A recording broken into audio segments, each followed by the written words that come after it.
Okay, Year 12, this is our last lesson for the topic of transformations. And in this lesson, we're going to look at applications. So this is what we've covered so far: translations, dilations, reflections, and then combinations.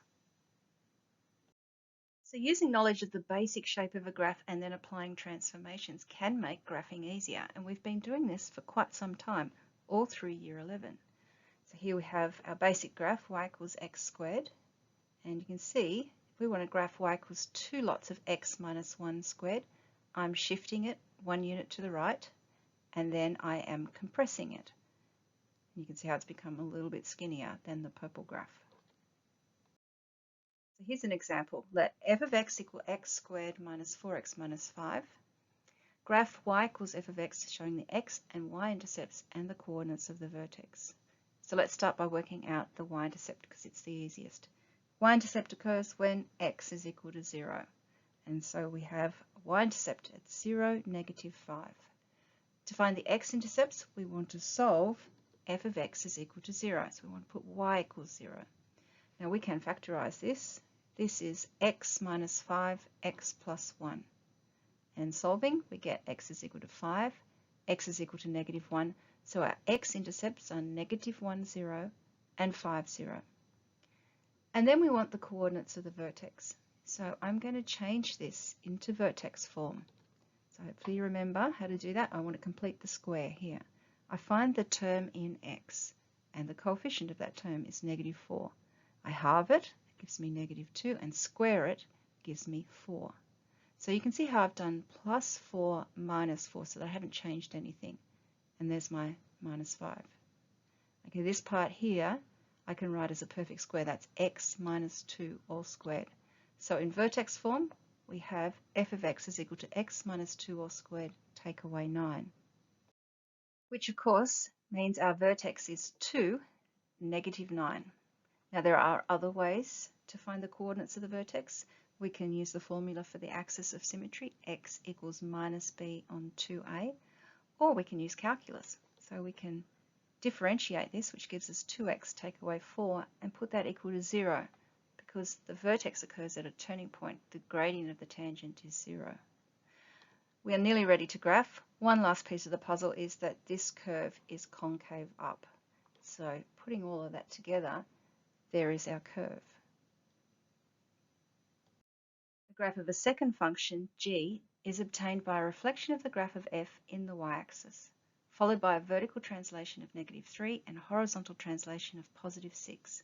Find the coordinates of the vertex of the graph of g. Now, we don't need to draw the graph of g. We only need to transform the point to negative 9. So let's start here. A reflection of the graph of f in the y-axis. So this is a horizontal reflection. It's going to affect the x-coordinate. This 2 will become negative 2. Now we want a vertical translation of negative 3, so I'm going to drop this by 3, and a horizontal translation of positive 6, so I'm going to add 6 here. And so our new vertex, the coordinates of the vertex of the graph of g, will be 4, negative 12. Now we can solve equations graphically instead of algebraically. And you would have learnt this back in Year 8, but you wouldn't have paid it much attention because you would have been busy learning how to solve equations algebraically. And we could have asked you a question like this: solve x plus 1 is equal to 5 graphically. And you would have thought, well, how do you do that with graphs? The answer is obviously 4. Now I've given you a really easy example here so that you can see where we're heading. What we're going to do is graph y is equal to x plus 1, and also y is equal to 5. And then we're going to find the point of intersection. So here's our two graphs. The point of intersection is 4, 5. We only want the x-coordinate, so the solution is x is equal to 4. Now let's look at a more difficult question. The diagram shows the graph of a function y equals f of x.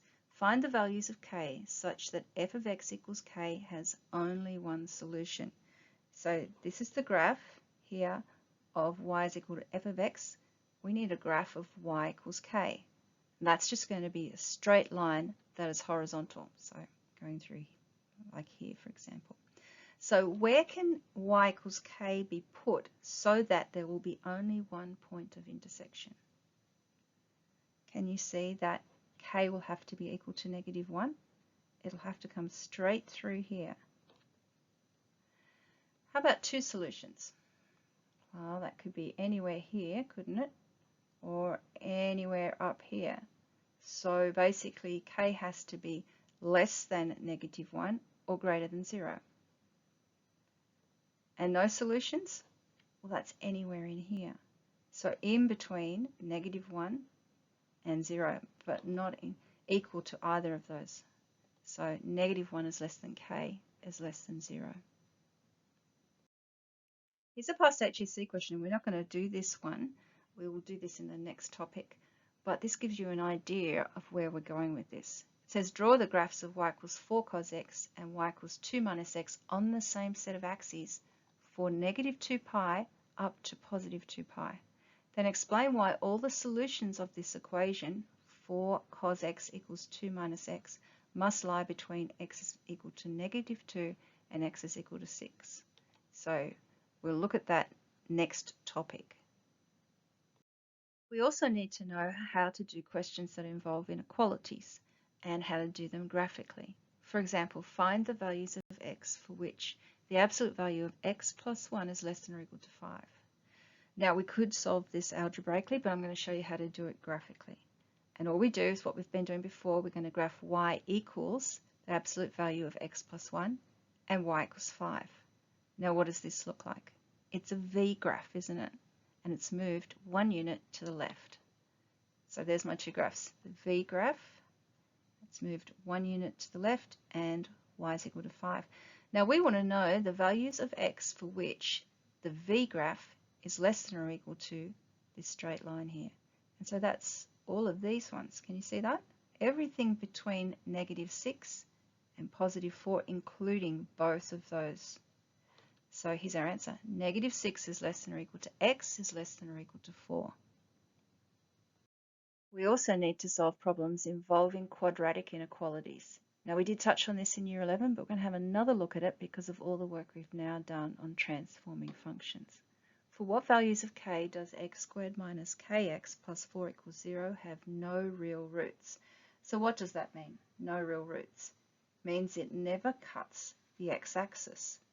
So it's going to be sitting up here somewhere. And that means our discriminant has to be less than 0. Remember, our discriminant is b squared minus 4ac. So b is -k, a is 1, and c is 4. Substituting that in, we get -k all squared, take away 4 times 1 times 4, and tidying it up we get k squared minus 16, which I can factorize. It's the difference of two squares, so it's k minus 4, k plus 4. And I want to solve this. K minus 4, k plus 4 is less than 0. So I'm going to draw a graph of that. Instead of having the x-axis, I'm going to put k on this axis, and we'll still have y up here. This particular quadratic here cuts at -4, +4, it's concave up. Now, this says to me we want our graph to be less than 0. That means below this axis. Can you see that that happens in between -4 and +4, that it's below the axis? That gives us our answer. So k needs to be between -4 and 4, but not equal to either of those. Okay, that's it for this topic. Our next topic is on trigonometric transformations.